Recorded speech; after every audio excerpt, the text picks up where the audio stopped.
Hello out there in Na'aleh land. We're resuming our series on honorable mention. Today we're going to delve into Chesed.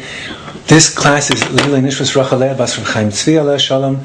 It's being brought to you from the beautiful studio of Na'aleh in downtown Jerusalem. We want to thank Rabbi Bamzer in the studio who's helping us and assisting in today's filming.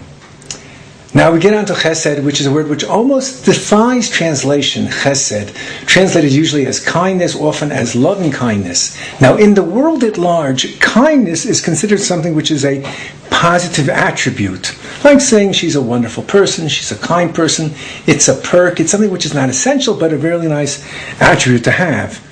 But it's not something which can be considered to be something which can be regulated, certainly not legislated.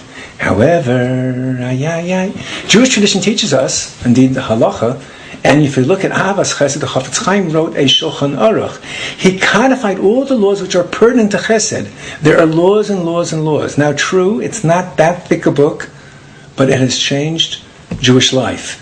And I'm not going to delve into this because on other occasions, through Na'aleh, we've spoken about what Ahavas Chesed, or in English, Ahavas Chesed, has done. Okay.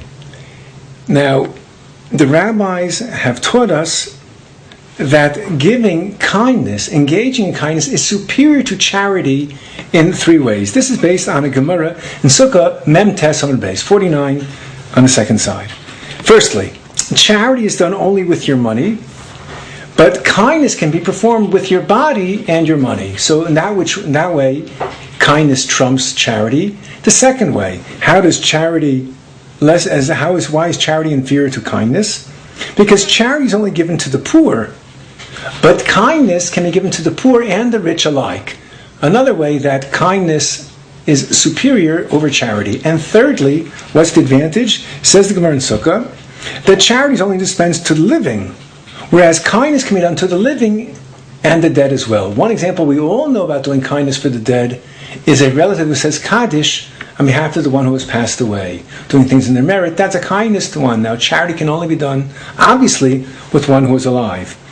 For one who is no longer living, this is called Chesed Shel Emet, is the ultimate in kindness. Because whenever you do an act and engage of kindness, there's always the anticipation and the hope that there may be a tit for tat, and I give you something, you'll wash my hand.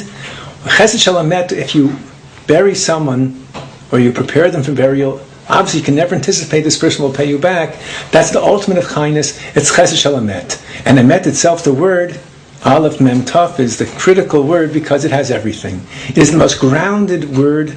It begins with the first letter of the Aleph base, it ends with the last letter, in the middle is the middle letter, and every letter has 2 feet. It's very well ensconced on earth, on this terra firma. Aleph has 2 legs, Mem has 2 legs, and Taf has 2 legs, very well grounded, whereas Sheker, the antithesis, lying, has only 1 leg. It's easy to fall over. Sheker ein la raglayim. Okay, now, one more difference between charity and kindness is charity is generosity with money. Kindness is generosity with time. Some people are more benevolent, philanthropic with their time, some are more philanthropic with their money, but actually with kindness you can do both time and money.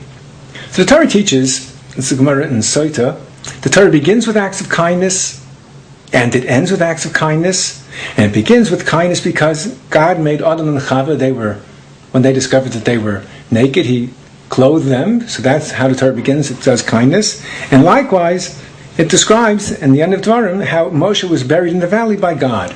It ends with an act of chesed, God burying Moshe who's passed away. So we begin with kindness and we end with kindness, and all the interim is all about kindness. There should be no mistake whatsoever about the priority, the emphasis that the Torah places on engaging in kindness.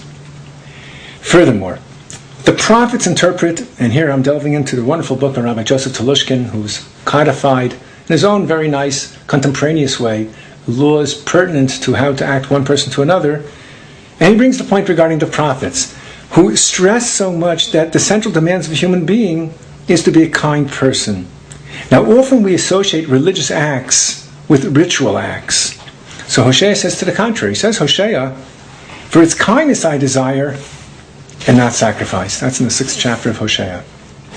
Furthermore, as we're all familiar, the book of Ruth, Megillas Rus, is exclusively about doing kindness, and according to the Medrash Rus Rabbah, there are no mention of ritual laws at all. And So someone asked Rav Zera, why is it that you find, this is also in the Medrash Rus Rabbah, why is it that Rus, which has no ritual laws, I mean, the Gemara does derive laws out of the Megillah, but, as you read it prima facie, there are no ritual laws. Why then was it canonized into Tanakh, into the Bible? And says Rav Zera to teach us how great is the reward of those who engage in acts of kindness. Okay, so the Mishnah, Mishnah actually, we can quote the Navi, the very famous pasuk from Micha. The three most important demands of human beings, says Micha, is doing justice, walking humbly with God, and loving kindness. So in other words, to depict the ideal human being, God wishes people who act with kindness. And not only who engage and who act in kindness,